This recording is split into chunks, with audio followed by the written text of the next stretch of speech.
everybody. Welcome to another Tuesday. Maybe the best Tuesday of every single month here, because it is a live edition of the Wellness Policy. My name is Wei Ting. I am back with my co-hosts, Jordan Goodman and Neal Flanagan. How are you guys doing this month? Yeah, man. Come prepared today. Come correct. I got my Scene Car lighter from 7-Eleven. How do we feel about this, guys? What? Which version of Sin Cara? I think that's the most important question. The blue version. I don't know how to answer that. Well, There were a few Scene Caras. Yes. Yeah, two. Huh. It was the guy who lost his temper and threw cans of beer at people. He was numbered. I think he was Sin Cara 2. yeah, I think you can tell by the shoulder tattoo. Does the shoulder tattoo exist?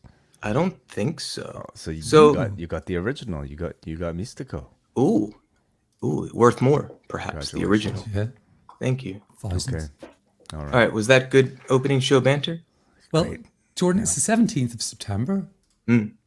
That's a month since you got married.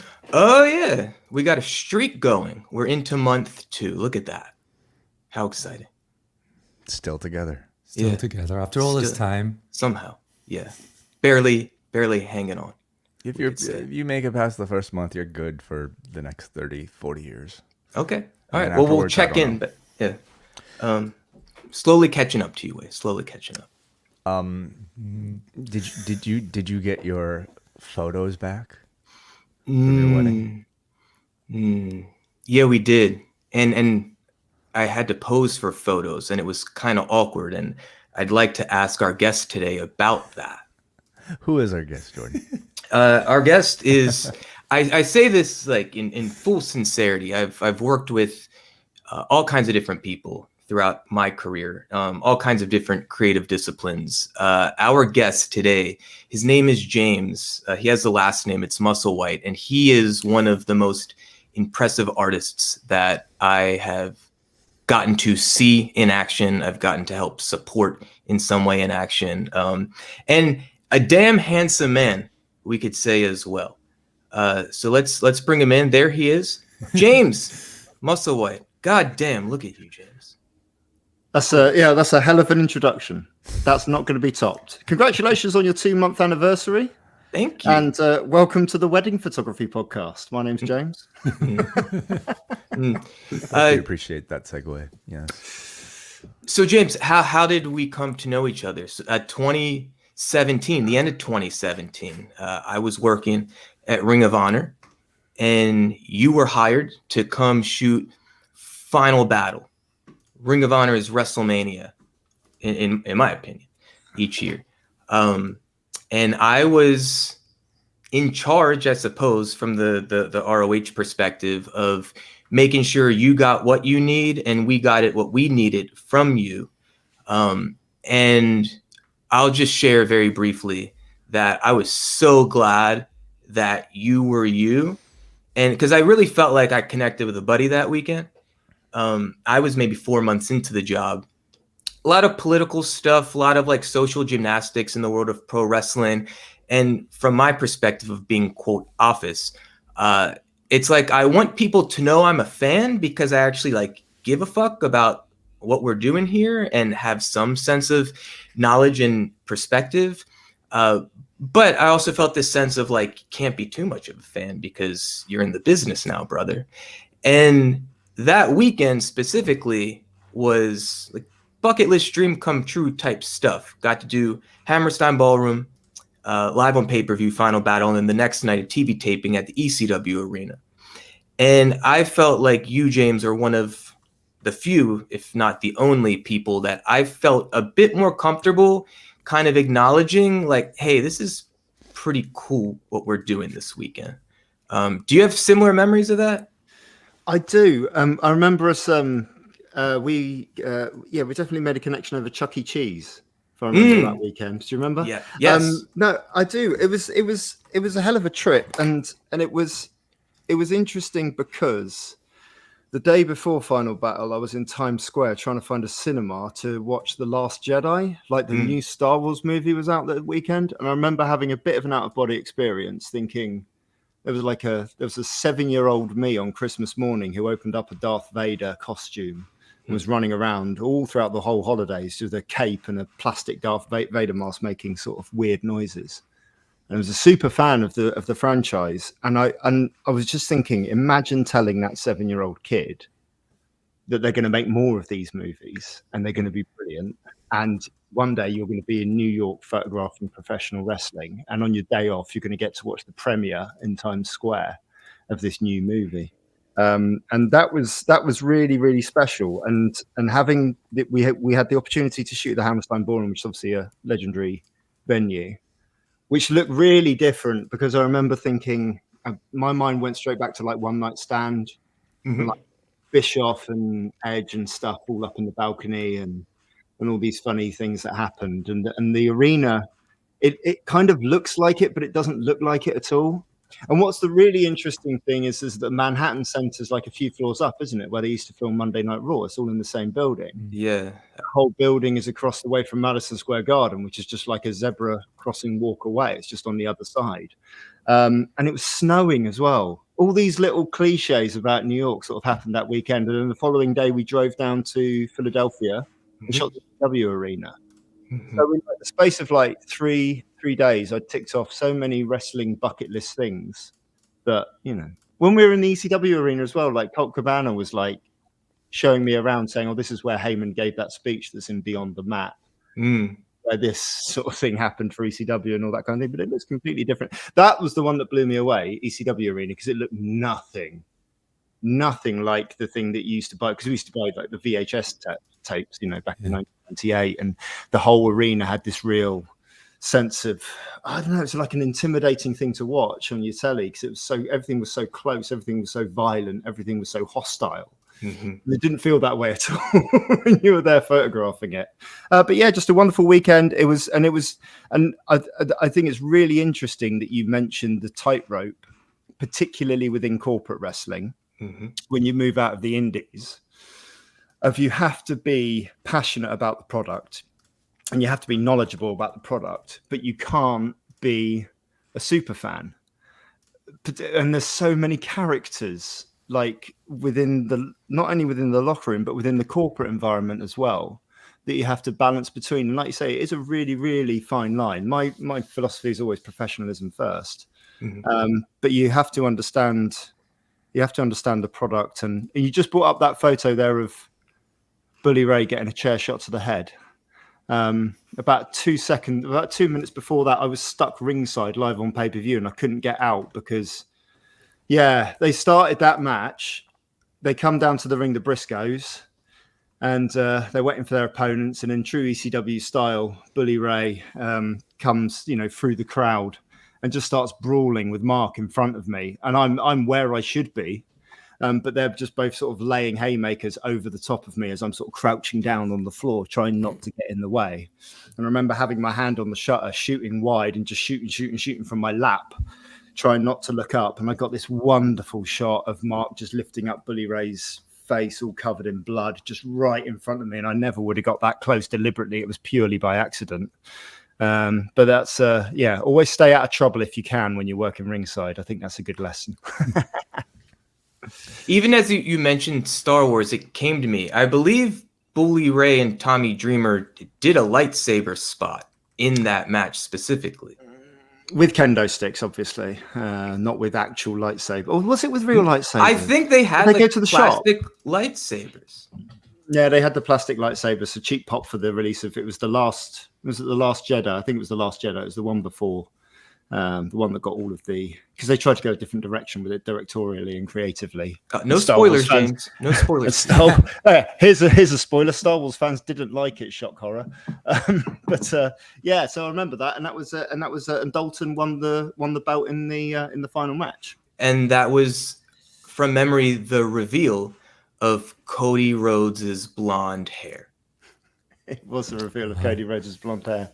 Cody in the main. So it was that was a really good show as well. I remember a certain Mr. Will Ospreay opened the show as well. You have to put your quick guys on first. Yep. And that was a nice moment as well, saying hello to Will very, very early on.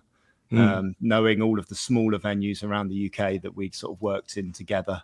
And then being in this legendary venue to sort of see him wrestle and see his escalation bit. I mean, we all knew it back in 2014 when we first saw Will wrestling in front of 50 people. He's just a different talent athletically, now creatively, and he's driven into that character as well. I think his character work has really, really come on. So, but you were so lucky back in the day to see a Will Ospreay match in like 2015, 2016. And pay not as much as you are now to see him. And then obviously we covered him recently at Wembley, winning the title off of MJF in front of a London crowd in Wembley Stadium was incredible. And you were there? Yeah, I was there for that one. I worked that weekend, so I worked a load of shows that weekend. But yeah, finished off at Wembley, just covering the hard cam side of things. So basically there for the ups and the downs of the show, shooting on a nice long lens. So I had a long lens that is specifically used for wildlife photography, so it's really to shoot birds from a long distance in flight. So I managed to get from quite a long distance away good close up, good headshots, and good all that kind of stuff. So yeah, it's quite a nice experiment. I like trying to do things that are a little bit different, I guess pro wrestling is not that dissimilar from wildlife. I guess it's not. I guess pro wrestling isn't. You can draw. I'm not going to embellish on that. You can draw your own conclusions as to what Jordan means by that. Speaking of wildlife, go on, Neal. So yeah, I was just going to say that I was at All In as well, up in the sort of press deck, quite far back. So if we'd met by then, James, we could have had a little drink or something. But I did notice that Ref Aubrey had name checked you in one of her tweets or Instagram. I can't remember, but she had said that you had captured so many meaningful moments in her career. Well, it was very nice, wasn't it? It is very nice. And she was one of the, a bit like how Jordan mentioned how we made it. Sometimes you just make connections with people when you first meet them. And like, you just suddenly have like a kinship in terms of like the excitement of being there or the journey. You know that you don't know the ins and outs of everyone's journey, but you know that everyone's had a journey to get there. Do you know what I mean? In terms of working. And like, what really struck me about her, she's such a talented dancer. She's like classically ballroom trained, and she's just a ridiculous athlete in terms of that type of thing. I shot an image of her giving a 2 count in a Jericho Hangman Page match that then Hangman tweeted with like the perfect sort of circle round it, showing that it was almost like the perfect photograph in terms of the use of thirds and the use of perspective and the use of placement within the frame. And I always try and look out for and try and get something, special from her, because I just think she's a real pro. And I know at the first Wembley show we shared a really nice moment pre-show where the stadium was empty and it was just a moment of how did it come to this kind of thing? How did this happen? How did we get here? But when she's in that ring, I think she's an incredible referee. And like, yeah, that those people you've got to, I'm not saying look after, but I always go a little bit extra. People who take an interest in the photography, people who take an interest, it only has to be a passing interest. It only has to be a little thing. People who go that little bit extra mile, I'll then push a bit further and go, okay, what can I get for you that's a bit special, And that's a privilege, really. So clearly you've always been a professional wrestling fan. Now, did you always know you wanted to be a professional wrestling photographer? No, I didn't always know that. And realistically, I came to wrestling reasonably late. I was always into it in like the late 80s, early 90s, because you couldn't, as a kid who was about 10 years old then, you couldn't really get away from it.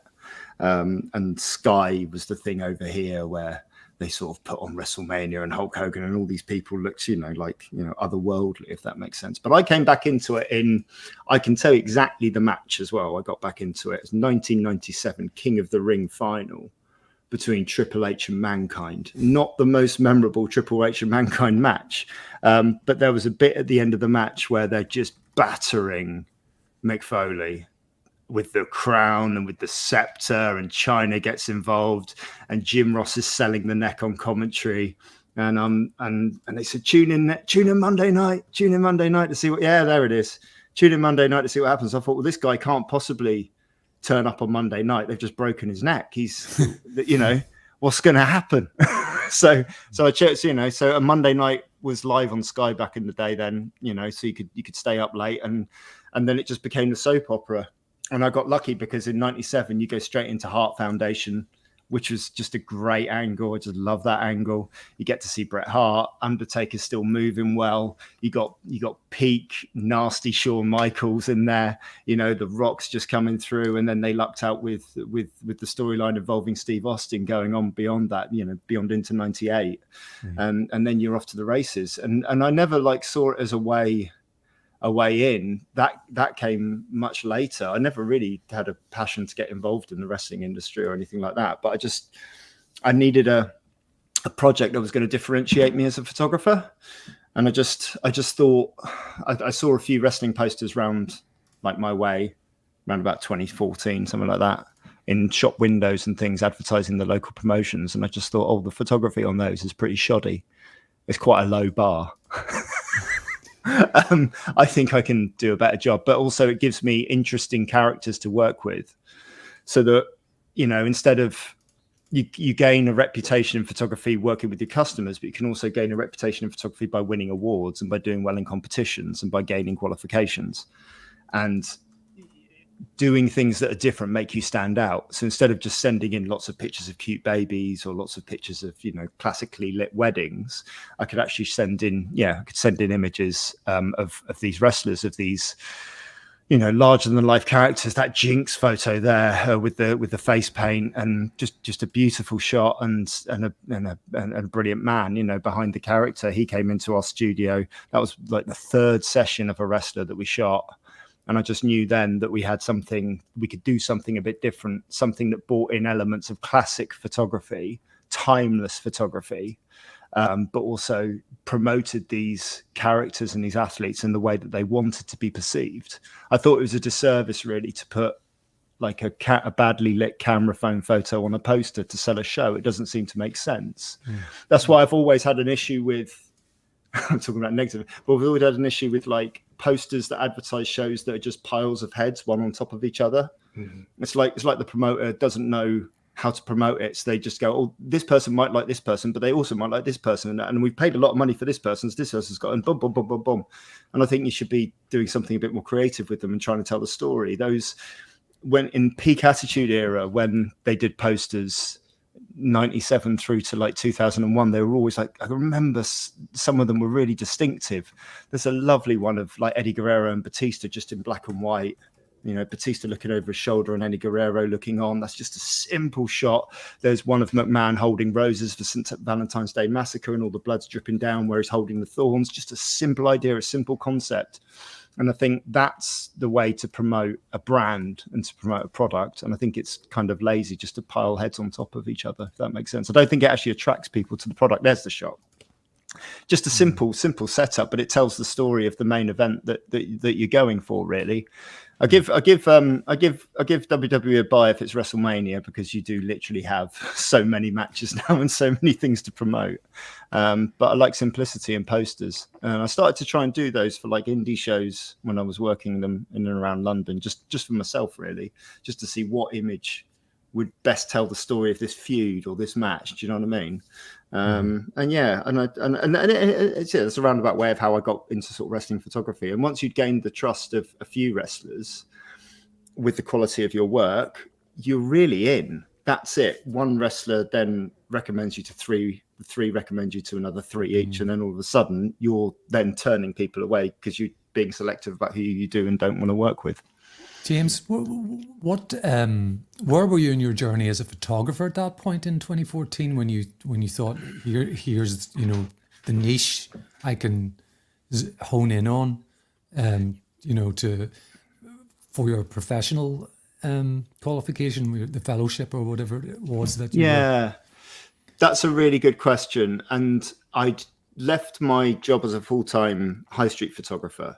So I was, essentially, I'd gone from shooting 9 sessions a day, and those sessions could be anything from like a dog to a newborn to a family to grandparents with their grandkids to all these sorts of things, to working self-employed. So ultimately, I was working out of a small studio that we'd set up in our house before we had kids. It wasn't much space, and I was, as a self-employed person, just trying to get in any work that I could. So although I wasn't shooting the volume, I was shooting even more variety, because then I was, shooting sort of corporate work, and I was a little lost in terms of like creatively, my creative development, and trying to find a style. I didn't really have much of a style there. I started working on a project with children around about 2012, where I just shot them classically on a black background in black and white, simplified everything, brought it down to one, just used one light, didn't complicate the lighting in any way, and just started to work really on how can I bring character out of portraits. That's what I was trying to do with children.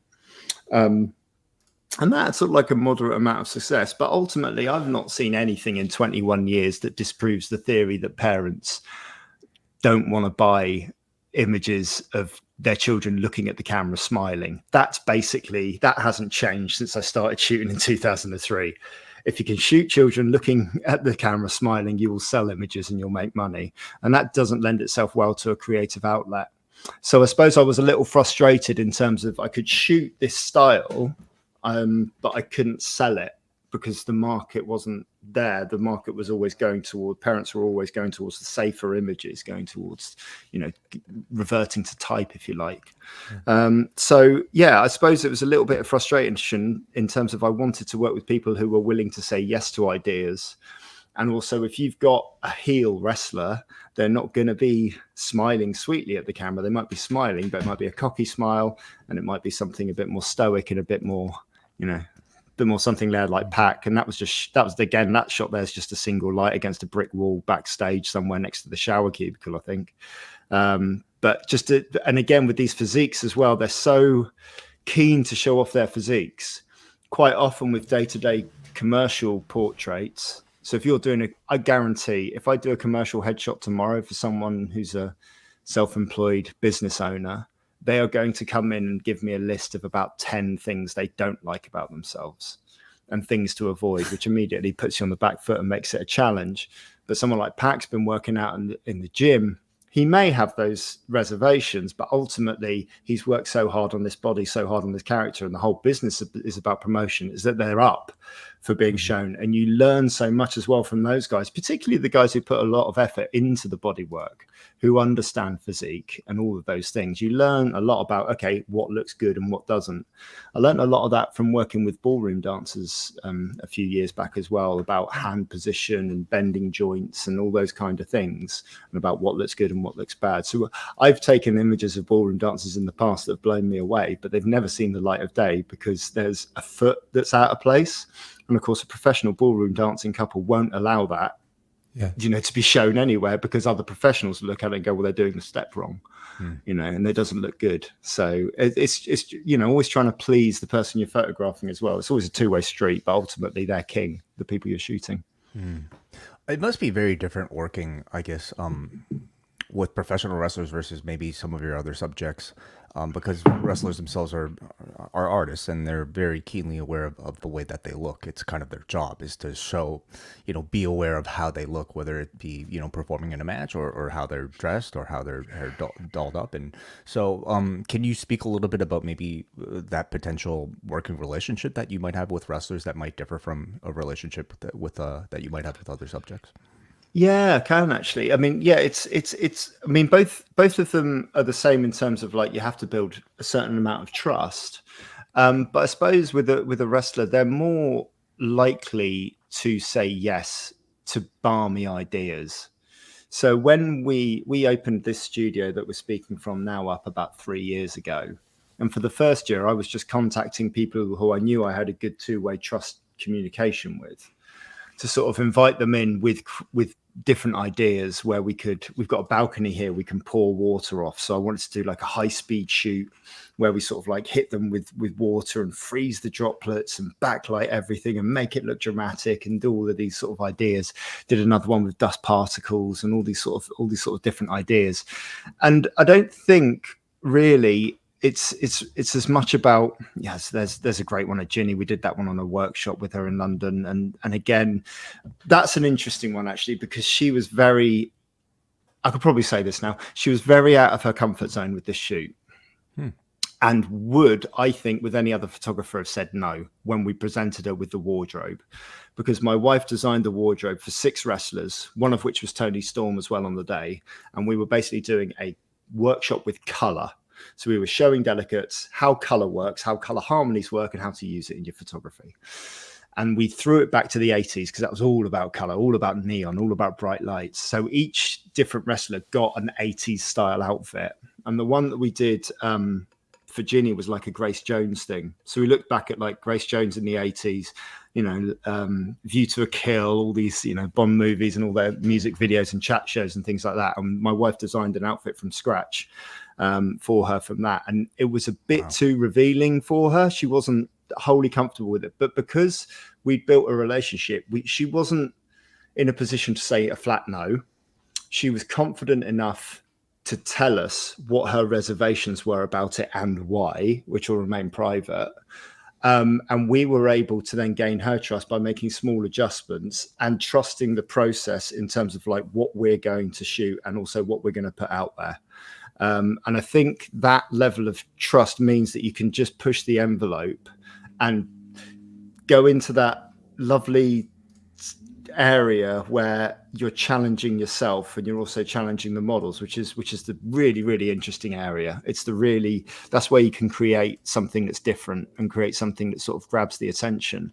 And I think for me, that's always been like, I suppose that's been the USP for me within wrestling as a wrestling photographer, is that my statement images, the ones that got Ring of Honor interested in me back in 2017, the ones that got Cody interested in me when they started All In, the statement images are really different. They're not just your standard wrestling, or they weren't just your standard wrestling portraits. Mm-hmm. They are ones that I would envisage going back to the flyer that we saw in a shop. They're ones that I've not envisaged on a flyer in a shop. I'd want to see them on the front cover of a glossy magazine. You know, I'd want that editorial feel to them. And I think that's where we can go with wrestlers, because they want to push that envelope a little bit more. But with the trust, you can also have a good level of communication between the two of you. And with a commercial client, that is sometimes quite reserved, and they can sometimes hold a little bit back, which makes the process a bit more challenging. Wow. So I think it's crazy to know that your wife is involved and she made costumes for those shoots. That's incredible. I'm curious about that. I'm also curious about the reaction that somebody like Ginny might have had to the final result. Yeah, so she was happy, and she was, you know, she once she'd seen the first few photos come off, because we can always show it on the back of the camera, and we live tether to a big. So when we shoot in studio now, we live tether to a big screen. So any wrestler that comes to us for a takeover shoot, which is a whole day affair, they will see the results as they're going through, and it will literally say yes or no to them between shots, and they will never see the no ones again. So, but her reaction was great. She was, and we've always, I was just looking back at some of the work we did with Ginny back in the day as well. And there was one shot we took of her underneath a billboard in Brixton, where the model on the billboard is doing a pose.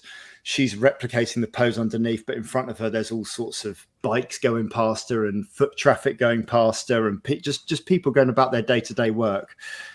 And she was always so up for ideas, and always so much up for doing different things. And it's funny, I've seen there's a real positive correlation between the wrestlers that I've worked with in the last 10 years who are willing to take a chance, willing to invest in their brand, and willing to take it up a level, and their success, and the ones who haven't.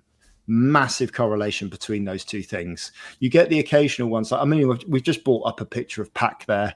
I mean, you know, Pac's a nice guy, but he's got a super look to him, but he's very, very reserved. I don't think I'd be approaching him with any of these ideas, but he's a natural talent, so he's going to get success anyway. But the ones who really, really invested in themselves and look for the creative process have had a really, really good, you know, journey, I think. With regards to my wife, she's like, the main difference between me and her is that she is at heart an artist, completely, 100% unequivocally, and I'm not. I'm just a bit of a workhorse. I'm not that creatively inspired by what's in here. I like to understand the technical side of things. I like to understand why things work and why things don't work on a creative level. whereas she's much more, oh, it just works because I like it. And what that means is that the biggest difference between me and her is that she can create something from nothing. She can just have a blank piece of paper and just come up with an idea and a concept and make it a thing. I can't do that. If I'm left with a blank sheet of paper and a pencil, at the end of the day, you're coming back to a blank piece of paper, because I will come up with nothing. However, if you give me an inch, I'll make it a mile. If you give me a little bit of an idea, and that's where working with wrestlers is really interesting, because they can come to me with a promo idea where we're filming video promos, and they'll come up with this concept, this idea, but I don't really know how to get it within 60 seconds for like a video. And I'll go, right, here's the storyboard. This is how it's going to look. These are the colors we're going to use. But I can't start with nothing, if that makes sense. Mm-hmm. She's so good with the wardrobe. She's so good with innovative ideas. And when we do our sort of takeover shoots here again with wrestlers, because we're working largely again with these makeovers, essentially, they're largely female wrestlers that we're working with. It's much easier for those female wrestlers to have a conversation with my wife than it is with me. So we'll always set up a chat between all three of us, but for 90% of the journey, those women wrestlers are talking to my wife and talking to her about ideas and yes or no stuff, and sharing Pinterest boards and sharing color schemes. And then she's buying things for cheap off of like ASOS and then amending them with different things, or telling Vicky Haskins that we're going to do, like the flash dance scene and make it look like a welder and getting her buy-in for those sorts of things. And then the last 10% is just they visit the studio and I take their pictures. But throughout that whole process, Fliss is amending the hair, amending the makeup, amending the dressing, while we're in studio as well, talking to me about color schemes. She's building sets here. She's literally, a completely different thing, but we've just built a Christmas themed set downstairs for children to come and make Christmas cookies for photographs. We're just going to take pictures of them covered in flour and having fun in Christmas jumpers. And she's just built that from scratch. She spent a day here and we've just done the setup for that, for the advertising. So in terms of that, I can't understand it. I can't understand how she can come up with these ideas from nothing. But what I really love is seeing someone nervously come to me with an idea for a thing, and me going, okay, well, let's make that super huge. Let's make that a massive concept idea within your budget. And I love that. And I think that's why we work well together, because we come at it from those two different perspectives, Mm-hmm. James, I understand your perspective of someone who is an artist versus not. Makes sense. However, I've seen you work, and even a handful of minutes ago when Wei was showing some of your portraits and you were talking about this idea of let's create something like this instead of just everyone's face on the poster. Like, as I'm looking at these images, I'm like, damn, James is elevating this pro wrestling stuff to capital A art. And I've seen you work. I've seen you, like, the artistry in dealing with dozens of people, one after the next. Very different personalities. Not only that, different experiences and perspectives for each talent. Some are undercard, and maybe it was like their first time wrestling at ECW Arena. Someone like a Bully Ray, by that point, had already like seen it all and done it all. And so your ability to not only capture the art, but to like the artistry of the collaboration is kind of what I'm trying to get at. One, I'm curious if working with kids helped you do that. I'm someone who's worked with all kinds of groups of people, but I've learned that working with children in particular, where like, if they're not feeling it, and if they don't think you're fully in it, they're going to make you like work for the money that day. Kids like don't have as much of a bullshit filter. So I've been tremendously informed by working with children. It's helped me work with adults. But I just, so one, that is a question. How, if at all, was working with children informative in your approach with pro wrestlers? But I also want to push back against like this idea that you don't see yourself as an artist with a capital A. Like, fuck that. Like, because I've seen other photographers, I've worked with other photographers at friends' weddings, and these photographers don't bring much in terms of social emotional presence. And like, it's just a flat experience and perhaps a flat end product as a result. Possibly. I mean, I get to share one of my favorite stories about one of my favorite people who sadly passed away this year. My first studio manager was a guy called Mike, who in 2003 I was basically taken on board in this studio. And again, lots of babies, lots of kids. I'm young. I've never used a flash gun in my life, and I've just been hired as a photographer, not because I aced the interview, but because they had 4 photographers walk out the previous week and they were desperate. So he comes in. He's only 30 at that point, but he's already 14 years in the industry because he left school at 16 and just started as a trainee at the studio. So he's already got 14 years of experience. And for the first 4 weeks, this mimics an old Steve Austin story, but for the first 4 weeks, he told me sit there and just sit at the back of the studio and just watch me work. And he said, I can teach you how to use the camera in a day. Don't worry about that, but just watch how I interact with people. And it was genuinely the best experience and the best advice anyone gave me as a social portrait photographer, to understand how to speak to grandparents, to understand how to speak to children, to understand how to handle babies, how to deal with toddlers when they're having a strop, how to deal with dad when he doesn't want to be there, how to deal with mum when she has insecurities, and how to get all of these things to gel and to work together. Ultimately, when you're shooting children, you have to check your ego at the door. And that lesson I learned on day one. If they're a toddler and they're messing about on the floor, you're on the floor with them. Mm-hmm. If you need to get them to react, you're playing peekaboo. I literally played peekaboo with the kid at the swimming pool while I was watching my son swim the other day, and it's because it's just instilled in me to just try and get sort of reactions, and to get laughs and all that kind of stuff, from children, and how to speak to and how to speak to grandparents, all those things, and those communication skills. Right from the get-go, right from the moment that they cross the threshold into your studio, are key. And like you say, with how it translates, that Ring of Honor shoot, was probably a pretty good example where you've got everyone from, like you say, Bully Ray refusing to have his photograph taken, as I remember it, to people who I didn't even know if they were like new to Ring of Honor or anything, because it didn't really matter to me. All that mattered to me was like, how quick can I talk to you as a person? How quick can I get you over? What's your thing? What's your gimmick? What's the, and how quickly can we sort of like get them to relax, and so much of what I've learned from those communication skills and those people skills, particularly when I'm holding a camera, I completely owe to Mike, and his patience with me at that time, and that advice as well, because any other photography professional would have been obsessing with me over shutter speeds and ISOs and when you should and shouldn't use a wide angle and how you should and shouldn't do this, and be concerned about your sales. And he said to me, that this is another thing he said, another photographer would have said, these images sell, these images don't. And he said to me, if they enjoyed themselves, the images will sell.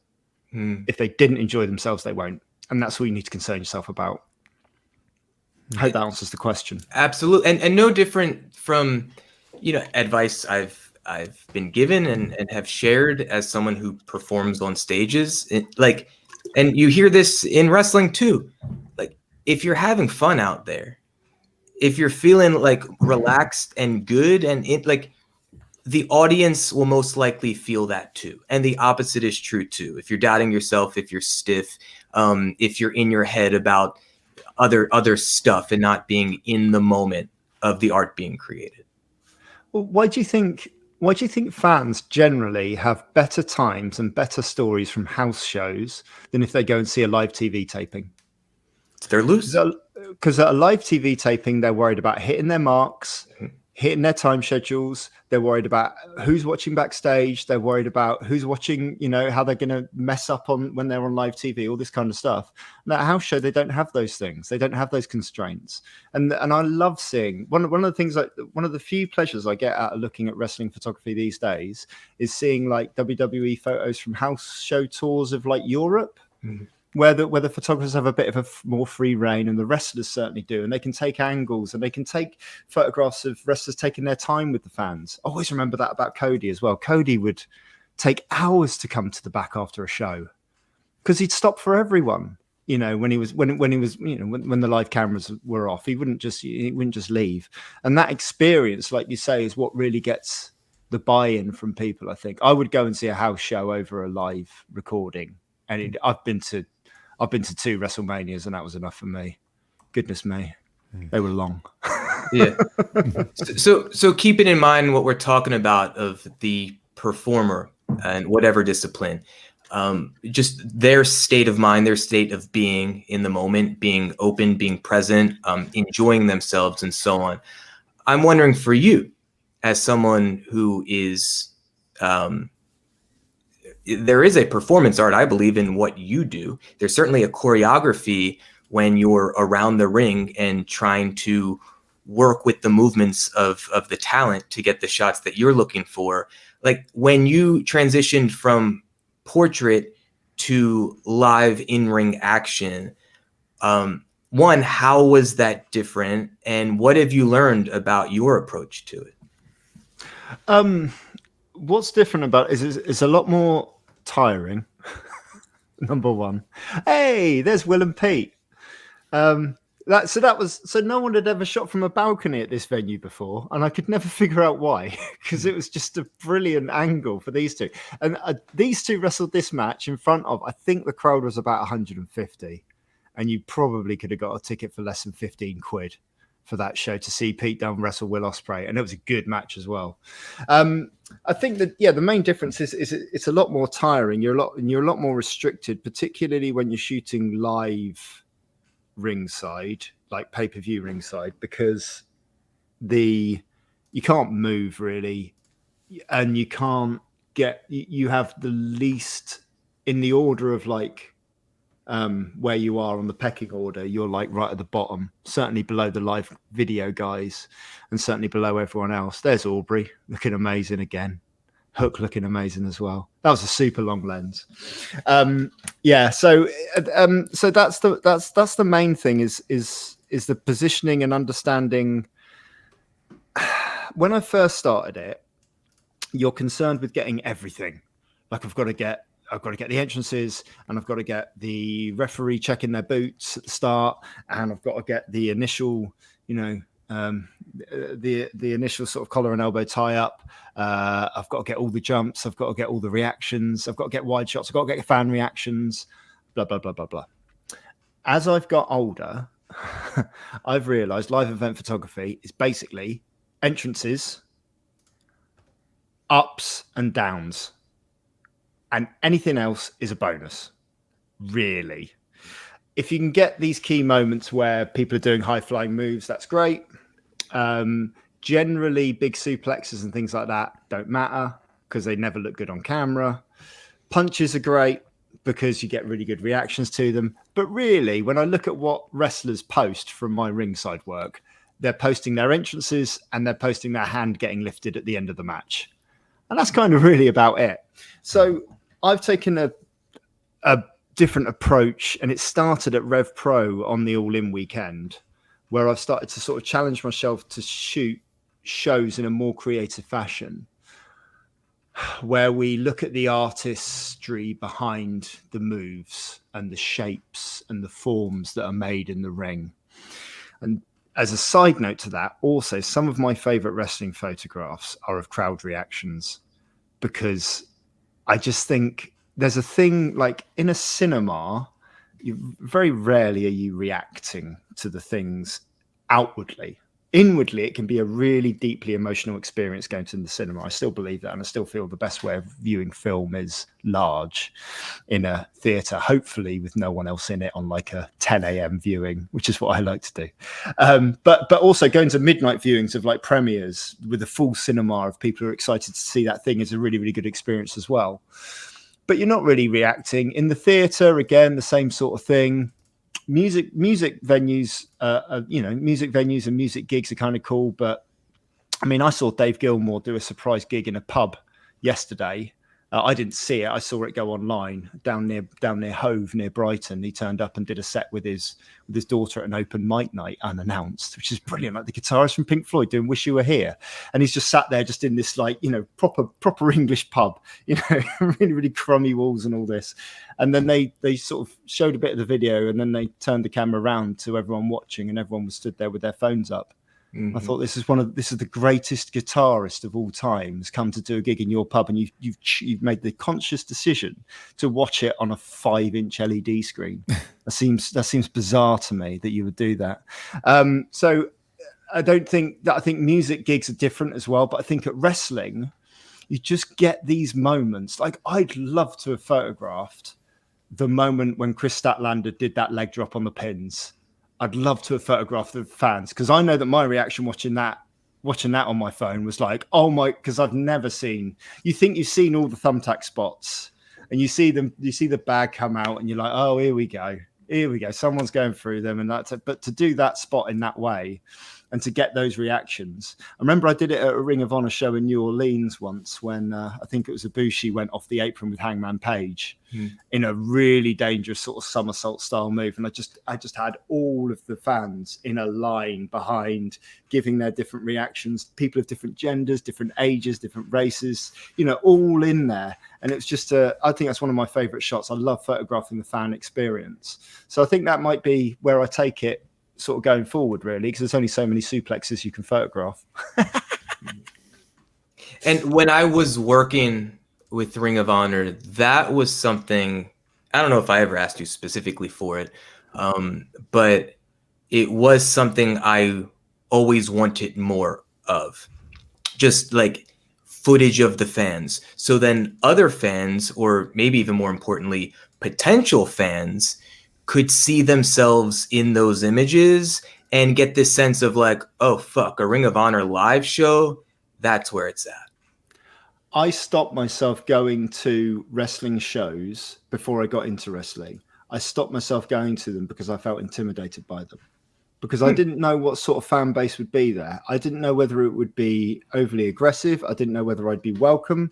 I didn't know whether it would be too kiddie and too sort of family friendly. I couldn't, because there was nothing out there. I couldn't see myself. And this is a key thing, I couldn't see myself at a wrestling show. And like, yeah, it's difficult now because I can't, having worked so long within the industry, it's difficult to know what sort of wrestling show I would go to now to enjoy it. Like I've tried taking, you keep bringing up images, they keep making me laugh because I can't. Okay. I do remember Vinny telling me that as well. Yeah. So okay, little story about Vinny. Sorry, sidebar. So the previous night I'd bonded with Vinny because. So just for our audio listeners, this apologies. is a photo. Well, care to describe the picture for us, James? Yeah, absolutely. We've got the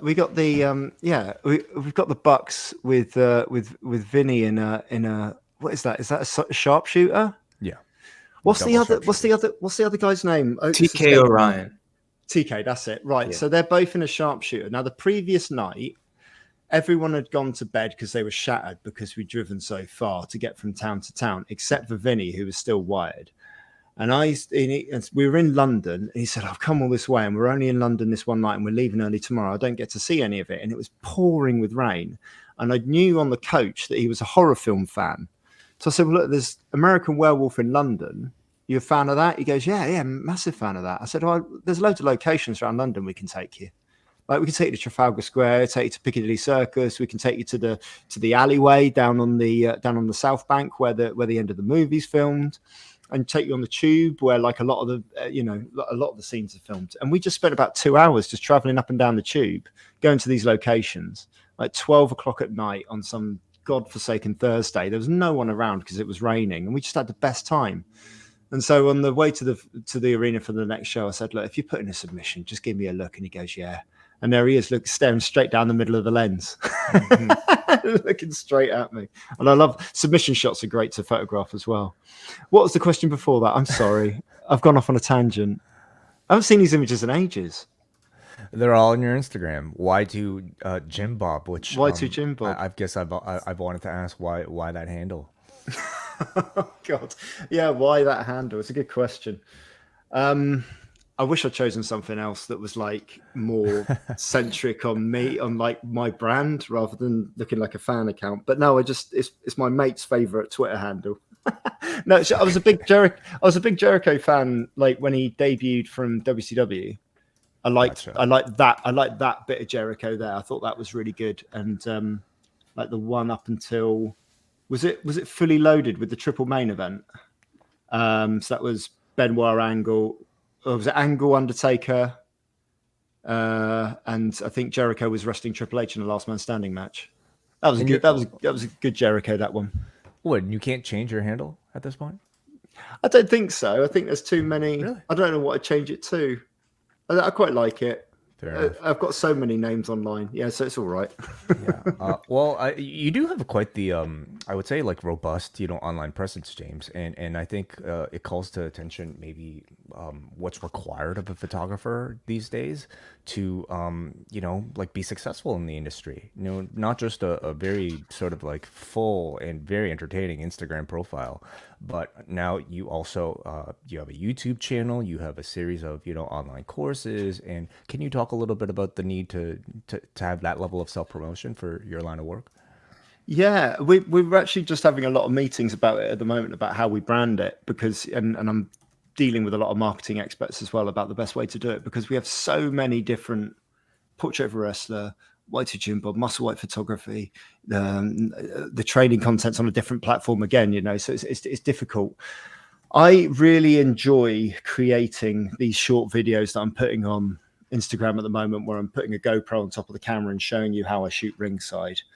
And we're starting to do that with portraits as well now. So we're taking a portrait session with a wrestler and I'm letting a camera run for 10 minutes live while I'm mic'd up and just talking the viewer through the process.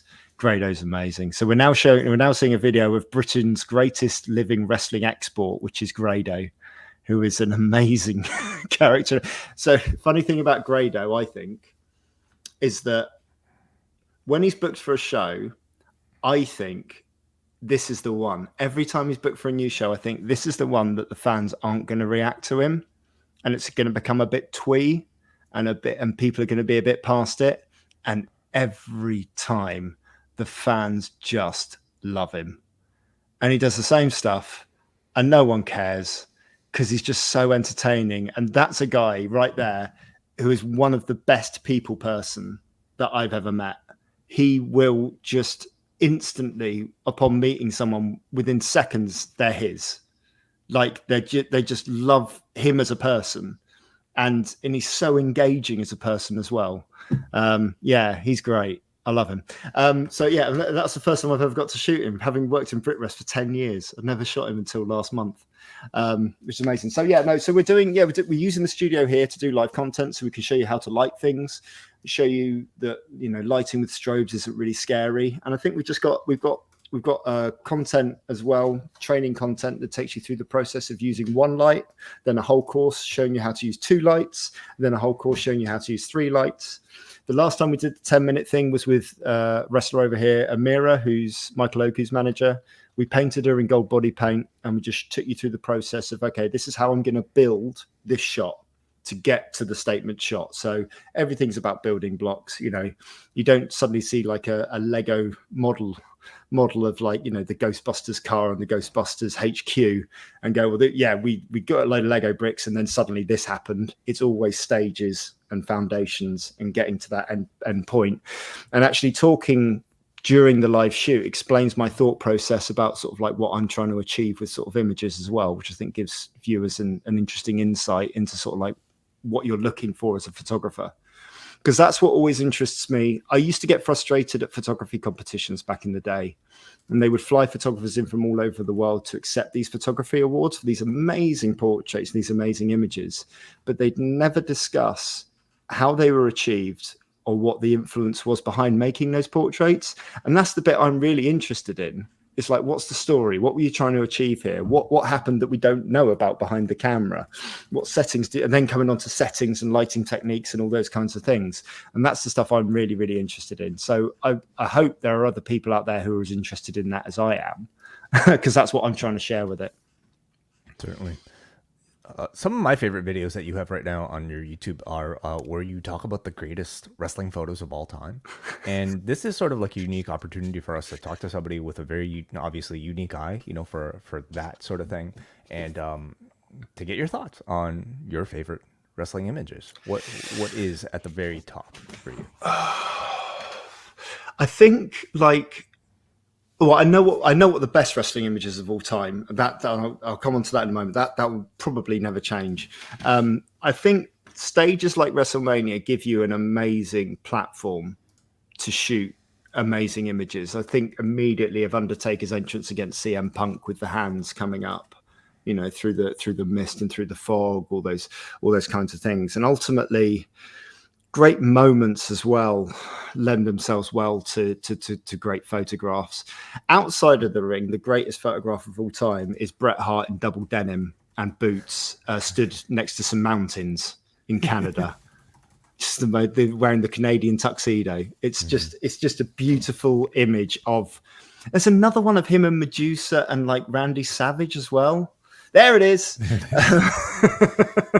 There's another one with the glasses and everything. Like, this is what wrestling, like, for me as an 80s kid, this is what wrestling is. This is the thing that you shouldn't see something like that Bret Hart in everyday life, but because he's a wrestler put in everyday situations, I think it looks great. There's another one I think Macho Man Randy Savage. Neal might be familiar with this, but Macho Man Randy Savage went on like Live and Kicking back in the 80s. And there's definitely one of Lily Savage on the Big Breakfast with Hulk Hogan and Randy Savage on the Big Breakfast bed. Yes. So you got these two wrestlers in full gear being interviewed by basically Paul O'Grady dressed as a woman in this sort of fag-ash little character of Lily Savage. There it is. There it is. Like, where else would you see Hogan's that? loving it there. And I remember this, and they were in full character as well as full costume, of course, at 8:20 a.m. What is this? This is just a talk show? It was a fun never morning seen show called The Big Breakfast on Channel 4. And it was a bit of a cultural moment in the UK. People absolutely loved this show. And Paul O'Grady, God rest his soul, in character there on the right of that photograph as Lily Savage. He basically came up through the London drag scene in, I guess, the early 1980s, even before that, because Paul O'Grady he would not have been a global name, but I doubt too many of our US listeners will know who he is. But he was one of the presenters for a time on this sort of anarchic morning show based really at students and or sort of aimed at students and teenagers. And But what a photographer's dream. I mean, everybody's in costume, and look at the beautiful colors here. What's really good about it, and I think they're comfortable in that situation, Hulk and Randy, as they are written on their name tags, not Hogan and Savage. I like the way the production team have deliberately chosen Hulk and Randy to go on the bed with Lily Savage. That's clearly a choice. What's really cool about it is something that Chris, who's a wrestler local to me, said to me right at the beginning of the project. He said, "We're the subculture, like we're the underground guys. We're the weirdos. We're the cast-offs." And I think as Neal alludes to there, like Paul O'Grady's experience of the drag scene in London would have had similar connotations. So there would have been some common ground there deep down, and that's why it probably went over so well. The best. And now no, it hasn't. The best wrestling photograph of all time is Adrian Street in front of the coal mine. And if I can bring that up, it's because it's social commentary of a time in Britain where coal mines were being shut down, but there was still an industry, and that industry was very much you wake up. There it is. You wake up before the sun. You wake up before the sun gets up, and you go to work. You go down the pit, and when you come up from the pit, the sun's gone back down, and you never see the sun because you're working 6 days a week. And you get this little half day spot of the weekend, maybe to watch World of Sport Wrestling. And this is Adrian Street, who's escaped the mine, stood next to his father, who's revisited his home to have this portrait taken in front of his workers, and just the looks on these faces, particularly of the father in the foreground, I think is just mesmerizing, because you can make your own assumptions as to what he's thinking in this moment. It's not clear what he's thinking.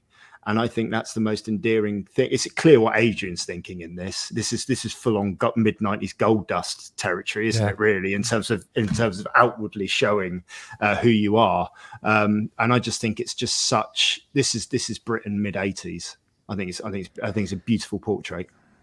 It makes you wonder what sort of dialogue was taking place, as this image was being taken, if there was any sort of direction, or if it was just the luck of incredible timing to get all the reactions, not just of the two in the foreground, but the several in the background as well. Mm-hmm. I have no doubt in my mind the photographer wanted them all looking at the camera, and for whatever reason, his dad isn't.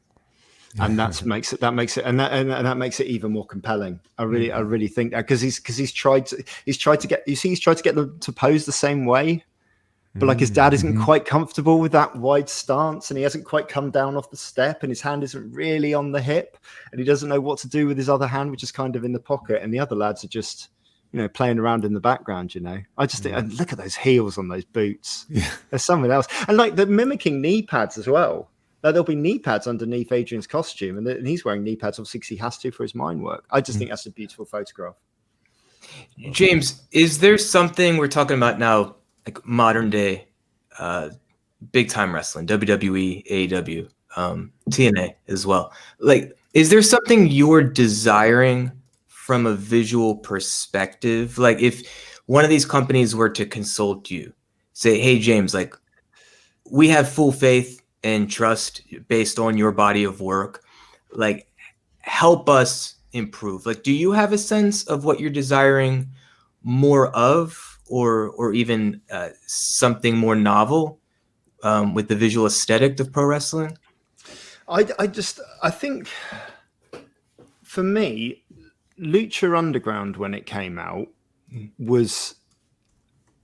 it wasn't leaps ahead of where entertainment was, but it was leaps ahead of where wrestling was at the time, right? So in terms of using that cinematic aesthetic and using long lenses to focus in, there's a wide shot there, but they use long lenses within the video production to really focus in on expressions and really focus in on storytelling and all that kind of thing. I just think you have to look at, everything is so multimedia these days. Like, I feel like I've said this recently to someone. I was so excited when I started as a photographer in my mid-20s, because I could see where my career path was roughly. I could see where I was going to be, when I was 30, when I was 40, when I was 50. I wouldn't know if I was starting as a photographer now, wouldn't have a clue what my career path is going to be. All I would know is that I would have to be adaptable and be ready for constant change, the way that technology is moving forward at the moment. And I think that's the thing with wrestling at the moment. I think you just have to be, in however it is, it just has to be about engagement and engaging with the audience. And I think wrestling really does owe itself to be more flamboyant and more up for taking risks and taking chances, rather than fitting into tropes and stereotypes, because there are still people working in corporate wrestling who are very much, this is the way we've done it for years, brother, and we're not going to change now, kind of thing. And I think that media has just moved on so much beyond that you can, you can develop ideas and do different things. Like when Undertaker had like the COVID match during WrestleMania, where it's like what was it called? The Boneyard Bull. Like, I remember wrestling fans being like, "Oh my God, this is so cinematic! This is so amazing!" Like, have you ever seen cinema? Like, I thought they missed the mark with it, because I thought they had something. I thought they could really do something. And then when you actually learned about how they filmed it, it was all done in a rush. And there was a very, very small production crew, and they were giving themselves big pats on the back because they'd achieved so much with such a small production crew. And that's true, but you should build up to these things to allow time for them to get the production crew in to really create a product that is timeless and that can then go the extra yard, not put restrictions on yourself because it was all done in a bit of a rush and it was a bit of a horse designed by committee kind of thing. And I think, sometimes there is the scope for that, and wrestling shouldn't limit itself by being the way that it's been for years. Does that answer make sense? I didn't mean to just dump on something there that obviously people had invested creativity into, because I think given the limitations that I understand they were under, it was a well put together product. But why aren't you investing in doing more things like that? From my experience, at least with one particular company at one particular time,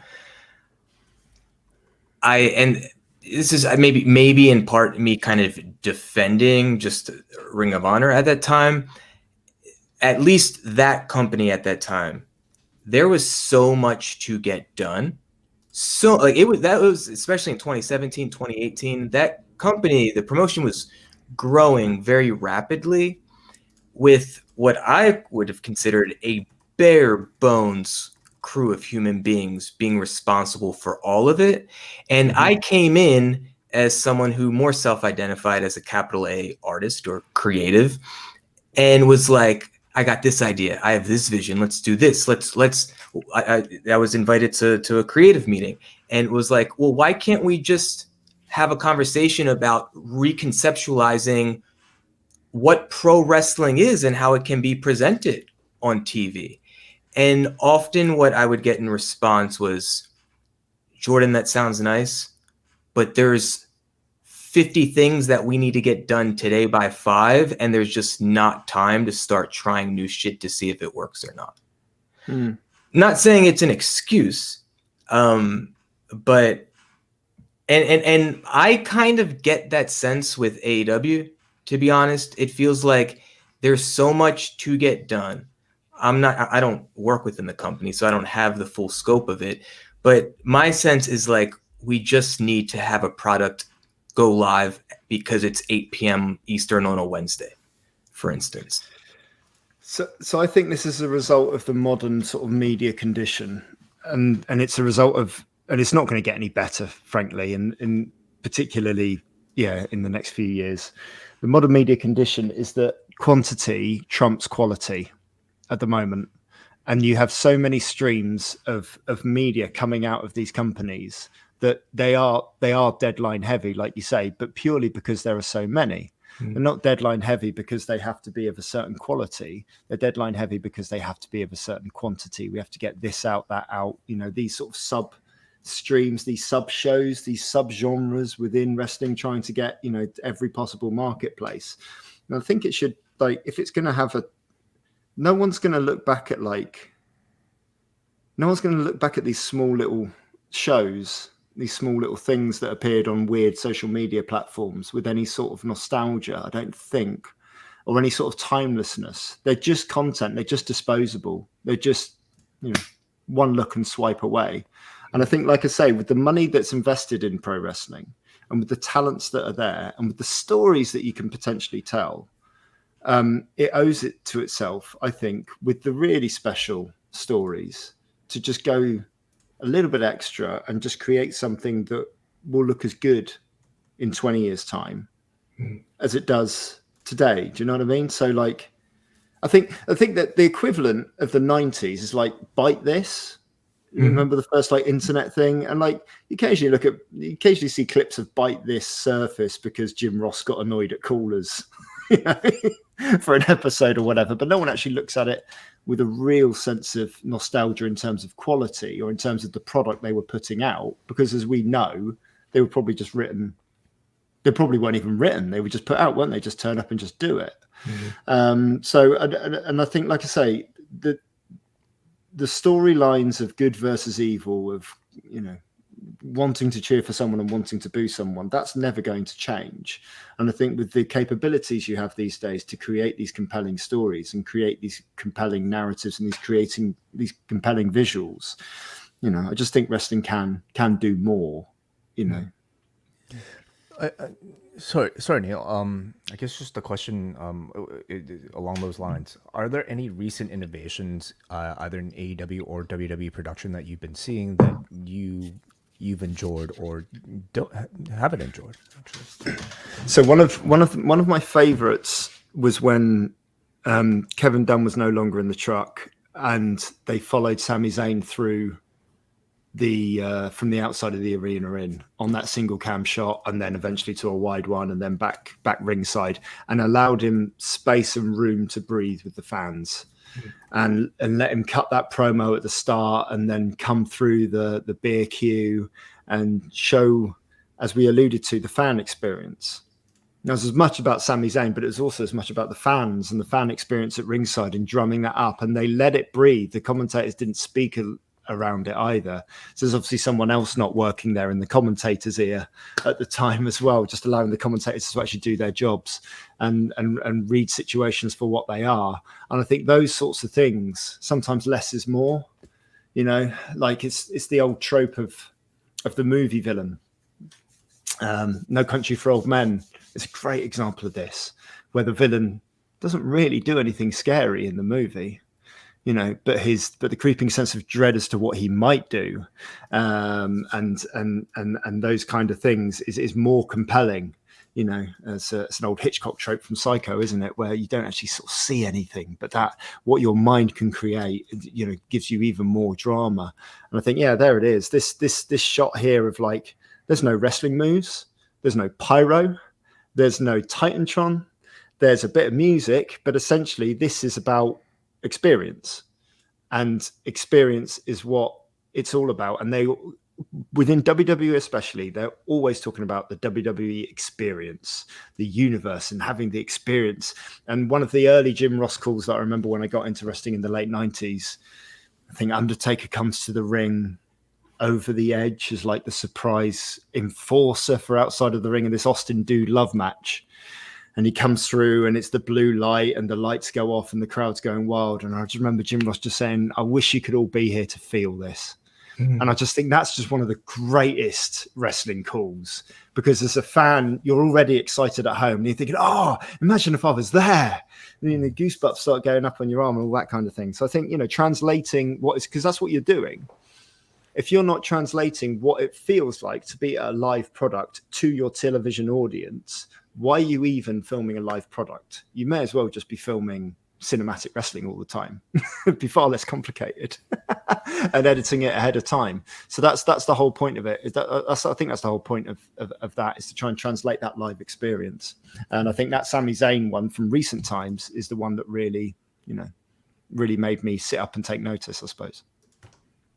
James, I've got a couple of questions about photography or being a photographer. One is super general and one is hyper specific, which is a listener question that has been provided to me. I'll get to that one in a moment. Okay. Because it's all Greek to me anyway, so hopefully you'll understand it.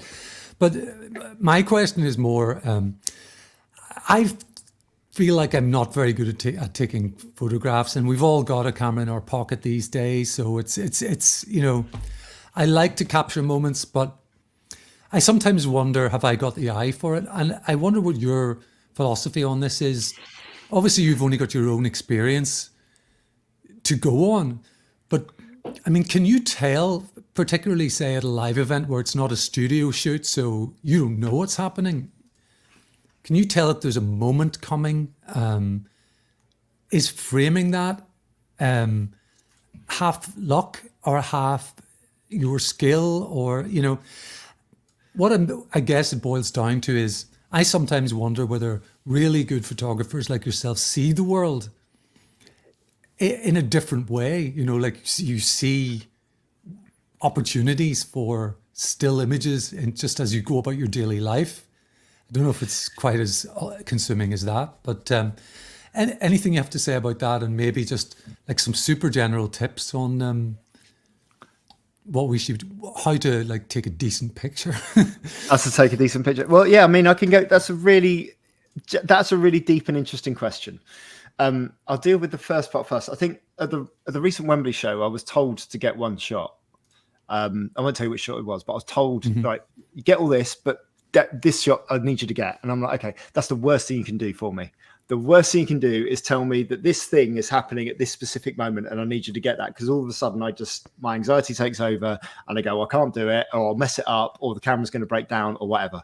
And I'm much better when I see things about to happen and quickly do the mental gymnastics of like, how can I make that look amazing? Sometimes the hardest thing is to get what's in someone else's mind and do that. Does that make sense? If someone else tells you they want this, I find it quite difficult. With regards to taking better images, I think like you say, everyone has the ability to do it. And I remember being 8 years old and sitting on my grandparents' sofa and going through about 300 holiday snaps that my nan had taken on holiday. And just thinking at 8 years old, I could do a better job than this.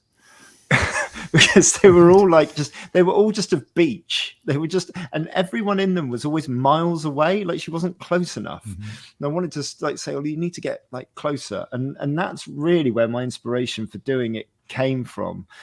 The main advice I give to people is just to keep trying different things and keep doing it and enjoying it. My first photography teacher told me, fill the frame, keep the image sharp. And that sounds like really simple advice. The technical side of things, keeping the image sharp, is, with mobile phones is quite simple. Most of them are going to autofocus, you're going to be fine. However, it's actually quite a complex thing, because what you focus on is what you're trying to draw your subject's eye, your viewer's eye to.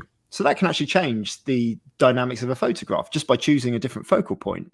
There's a really interesting photographer who's just covered the Paris Olympics, who was covering the tennis and did loads of slow shutter speed stuff, so you could see Nadal moving in shape and form and all this kind of stuff with the red sound of Roland Garros. It looked beautiful. And he chose this one shot that he chose to publish of Nadal serving, and Nadal's out of focus. And the crowd behind him are perfectly pin sharp. And there's hundreds of faces all looking at this one person in the foreground. Now you're there as an Olympic photographer. If I was there, I'd be like, right, just make sure Nadal's in shot and make sure he's sharp and make sure I've got the whole body in there and make sure I get the ball on the serve and sort of thing. But he's just taken the creative idea to go, no, I'm going to shift that focus to make it do something different. Filling the frame then, which is the first piece of advice, is the next thing that you have to deal with. And filling the frame, you can do a billion different ways. You then start looking at things like composition. You start looking at things like angle, choice of perspective, all those kinds of things. So really, ultimately, what goes on within that frame is the story you're trying to tell. And that all comes from your use of the camera, your use of the technology, but ultimately your use of light. Because photography is literally the art of drawing with light. Photo coming from the word light, graph coming from the word draw. So once you understand where light comes from and how light works, and why, if you're stood with your back to the sun, like I was told when I was a young photographer, always have the sun behind you. Always have the sun behind you. Possibly the worst advice you could give to a wedding photographer, because if the sun's behind you, most of your guests are going to be wearing their sunglasses or squinting because they can't see you, right? Yeah. I mean, if you bring the sun around 90 degrees, then you've got actually a dramatic sort of split lighting effect. If you bring around 45 degrees, really, really good for a groom. She's got a lovely chiseled jawline, lovely sort of Rembrandt lighting. If you move the sun behind them, you can backlight them, make dramatic flare come through. You can create silhouettes. You can create different shape, different form. Or you can look for a shady spot so the lighting's flat, so you don't have to worry about anything. You can do your shot where the bride and groom are looking straight at the camera, smiling, which is the shot that mum's going to love. Once you've understood lighting, you understand photography. And as you allude to, Neal, a lot of people question the technical aspects and have I got a good enough camera and are my lenses good enough?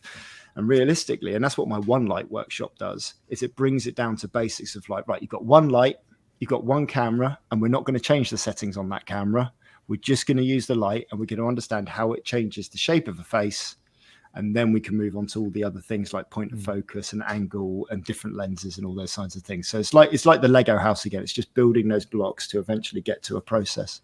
Does that answer it? Sorry, Oh, well, yeah. I felt a bit waffly. Sorry. That's awesome, and it's. I suppose we've never been in a better time for sort of just trying it out, because I'm old enough to remember where you've got your you load the film into your Instamatic camera on holiday or whatever it is, and those are your chances. 24 shots or whatever. Then it has to go to the pharmacist to be developed, and get them back, and all the rest of it. Now you can instantly see on your camera screen or your phone, this is a shit, that's a shit one. I can just delete it and start again. So I suppose there's a lesson there as well, is just keep trying. Keep trying, and also don't you'll sometimes go back to stuff, and I've been, because I've been doing wrestling photography for 10 years now, so I've been going back through some of the archives, and you just forget some of the shots you take at the time have got a different significance. There's people in my archive now who aren't with us anymore. Yeah. And so they're images that I would have otherwise thrown away at the time. And now they've got a completely different, they're the one thing, not the one thing, but they're a rare thing that really enable, there we go, that really enable growth. Oh, what a guy. Sorry. Yeah. So, but they're the one thing that really sort of get more valuable year on year. And we went through my dad's possessions last year because he passed away, and going through those images that he kept, up above his wardrobe, and holding physical prints, and they get more valuable, and we have a wedding album at home. Jordan's married 2 months. I hope he's going to get an album, because I've been married 13 years. And every year we go through our wedding album with our kids, because every year that goes past, there are more and more people in that album who aren't with us anymore. And it's a moment in time that can't be replicated. And that's what we're trying to achieve with photography. And that's what can't be taken away with any technical development, is that these things are literally moments in time that can't be replicated. And old photographs from the era you talk about, Neal, where you're loading your 24 or your 36 films, are even more precious, when you sort of look back at them. Yeah, and that was a period when we never threw anything away. So maybe I shouldn't be so quick to hit delete, because you never really know.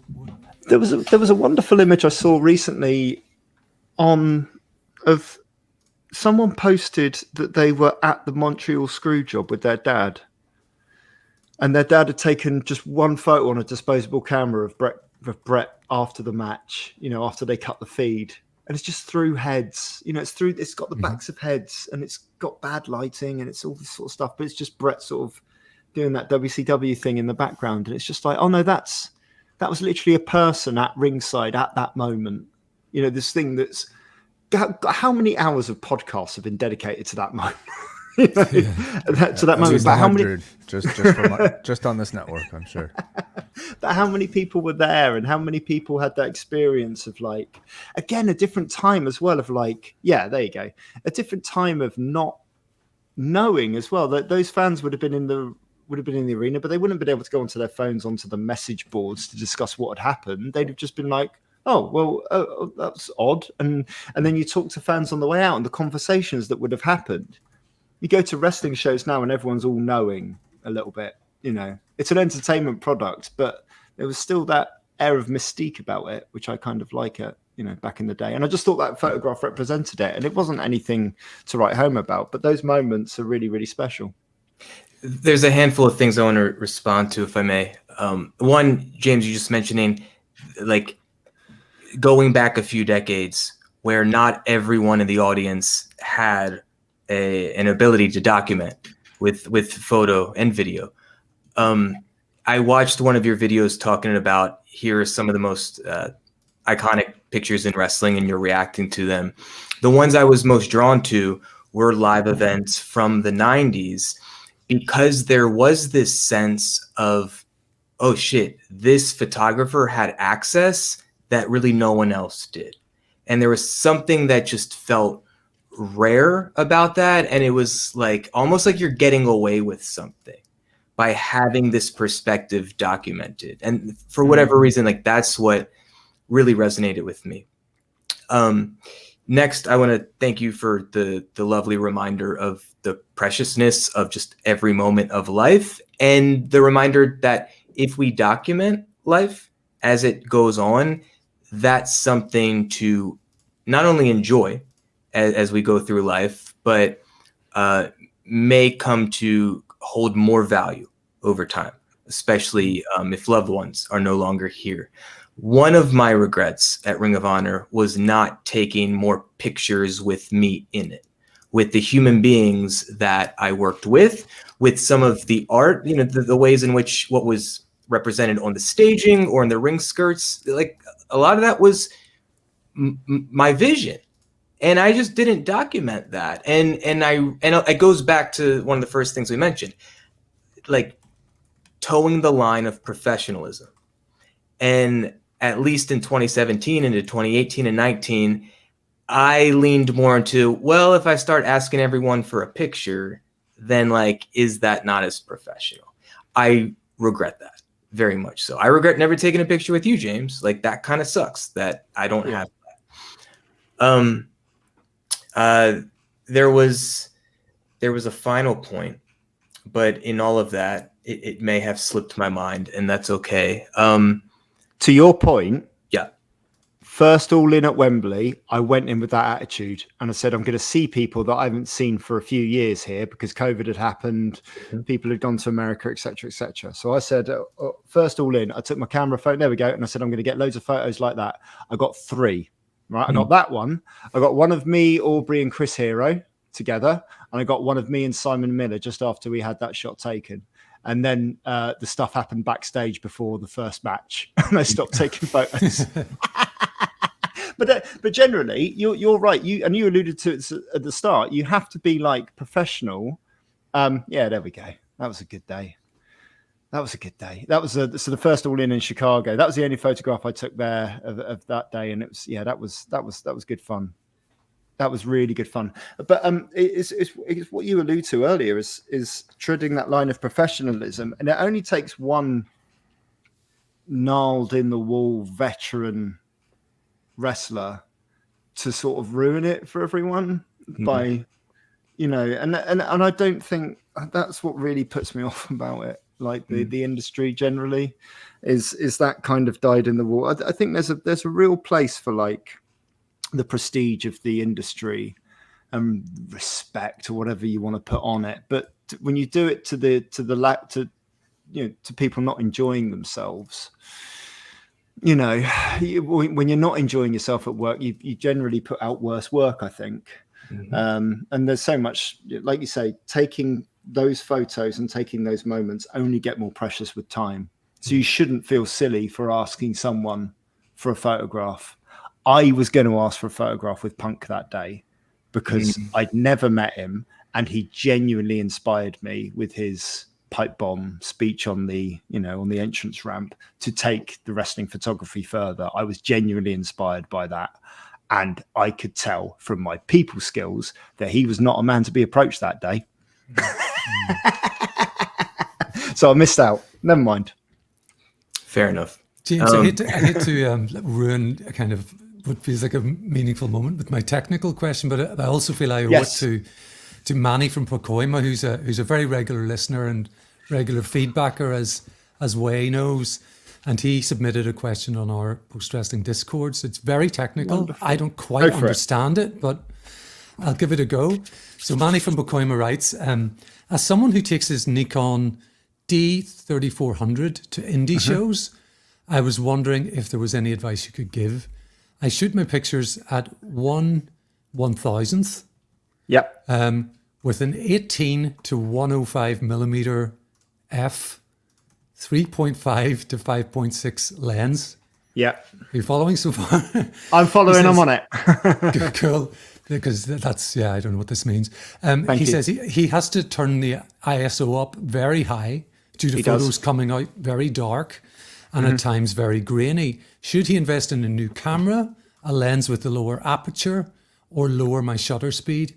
The venue lighting isn't very bright, so that factors into it also.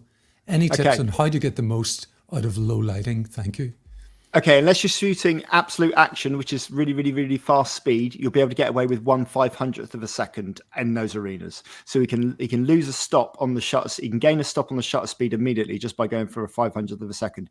Some of the really fast action, like a really fast Irish whip, will be blurry, but most of it, when they're just holding moves or doing the ups and downs, is going to be fine. Always invest in lenses over bodies. Lenses will hold their value longer than bodies will. Companies want you to buy bodies because they release a new one every year, but they don't release new lenses because the technology doesn't advance as quickly as it does for bodies, if that makes sense, because you're dealing with a physical product in lenses in terms of glass. It's like a natural product. You can't like technically make glass better, but you can technically increase the sensors. There's my bag. You can technically increase the sensors and the shutter speeds and how fast they move. So the first thing I would invest in is a piece of glass, is a lens, and he's right. I would go for a slightly wider aperture for that one, so that he can let more light into the camera and gain another stop that way. The problem he's having is that his long lens is shooting, when he's on his longest, when he's zoomed in, is shooting at a smaller aperture because it's got a mixed aperture in there, 5.6, which means that less light's coming through, which means that he's probably struggling with his ISOs, if that makes sense. With ISOs, last point, and the last technical point, and then we'll get on to some interesting, entertaining stuff. With ISOs, if you shoot RAW, although they're bigger files and they're slightly harder to process, within Lightroom, there's a thing called denoise, and it's an AI denoise, and it is brilliant. I used it on some old photos the other day that I was shooting back in the day on older bodies and with more grain on them. Got rid of the grain straight away, made everything look beautifully smooth. So have a look at the denoise software within Lightroom if you're using Lightroom, and make sure you shoot at RAW, not JPEG. Back to the entertaining stuff. Thank you for answering that, Jim. Thank you so much. First of all, I could have answered that very easily as well. I forgot or I remember the third point. Photography, drawing with light, brilliant, simplistic. Thank you. I've never heard it explained in such simple terms. I don't think this is leading to a question, just a compliment, and well-deserved. So when we were at ECW Arena, James, one of the things that we needed to get done was images of all new championship belts. Like every championship from the 6-man to the world, we had all new title belts, and we needed images to use the website, match graphics, on TV, etc. I had never fully appreciated the manipulation of light until seeing you at work. You handed me that like circular light reflector type thing and just said, there and hold it, and just I would like, talk about artistry, capital A artistry. Like I'm watching a professional who, at least from my perspective, knows what the fuck he's doing, manipulating light. And championship belts, I'd imagine not easy because there's so much reflection involved with different metals and whatnot. Like you had a sense of, again, from my perspective, mastery over the mission.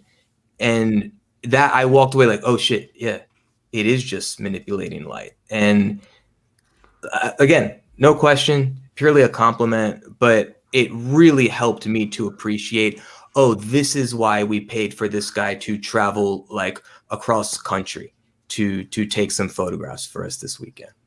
That's very kind. I was cursing you under my breath at the time because I was like, oh, I can't believe they got me to do product photography, which is a completely different skill set. I thought, oh no, I'm going to mess this up. But yeah, no, they were beautiful as well. They were fresh, just out of the bags, weren't they? So yeah, no, belts are great. I do like a well-designed belt. That Ring of Honor World Championship belt is a beautiful belt. I think if I was to top 3 belts, Winged Eagle is beautiful, like 97 era Bret Hart Shawn Michaels Championship. I like the original European belt purely because of the affiliation with the Bulldog. I think that's quite cool. And my favorite belt story, in lieu of giving you a third belt, my favorite belt story was at WrestleMania 31. Was that the one in Dallas? 32. There we go. Yeah. So, little story. I'm in Dallas watching this with my mate, speaking to the couple who are next to me. and they've bought their 6-year-old daughter and their newborn baby. And their newborn baby's just sound asleep because there's white noise everywhere. It's very cool. And the 6-year-old daughter's got this wonderful butterfly belt, the Butterfly Divas Championship, that the dad's just bought from her at the concession stand for I think about $600.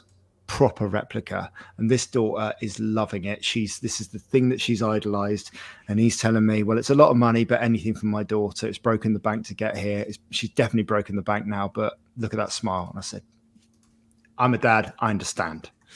Seconds later, Lita's wheeled out to the ring to unveil the new women's championship. No more butterfly belt. It's been consigned to the history books, and the look on this dad's face is 10 minutes before he's just handed over his credit card to buy a now defunct belt. And that's the moment. There it is, the new one. And on the way out, you can buy the new one, I think. I remember it well because they even said that we're not going to use the term diva anymore. And that's what's written across the belt, isn't it? So I hope he got a refund. Oh, this poor guy. Well, I guess it's a collector's item. A lot of people have got fond memories of that belt, you know? I guess. And more importantly, I mean, does the little girl have that same attachment to this new championship as she does the Divas Championship? She'll always have that, won't she? Yeah, absolutely. Absolutely. It's just the look on the dad's face after telling me how much he does. It's just so funny, bless him. So, yeah, I think that Diva Butterfly belt number 3. Perfect. You've been incredibly generous with your time, James, and your wisdom. So thank you very much for sharing that with us. If somebody wants to find out a lot more about either your work or where they might even be able to learn how to manipulate light a little bit better, where would they go? So if they go to portraitofaWrestler.com/store, you can buy my new copy of the Medusa Complex book, which is where we took the Medusa Complex and photographed them with a live snake. There you go.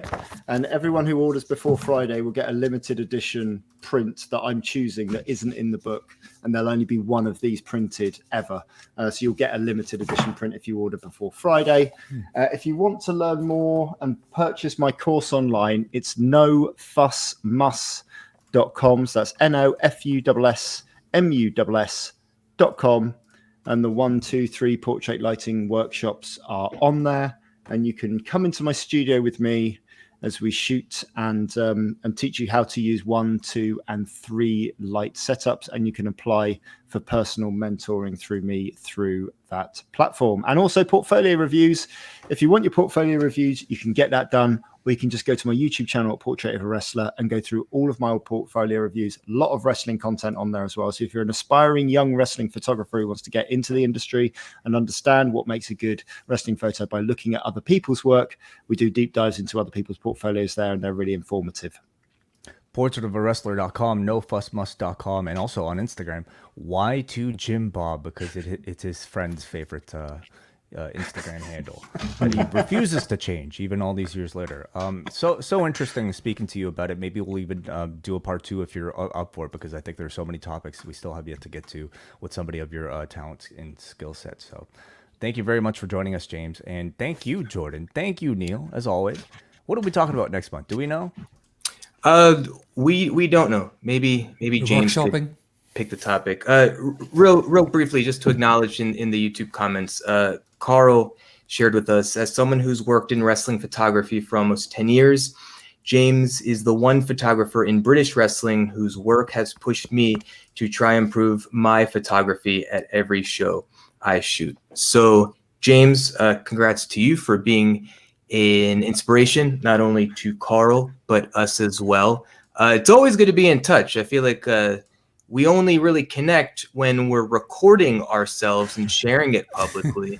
And for that, I'm grateful, because it's been very nice. I consider you a friend.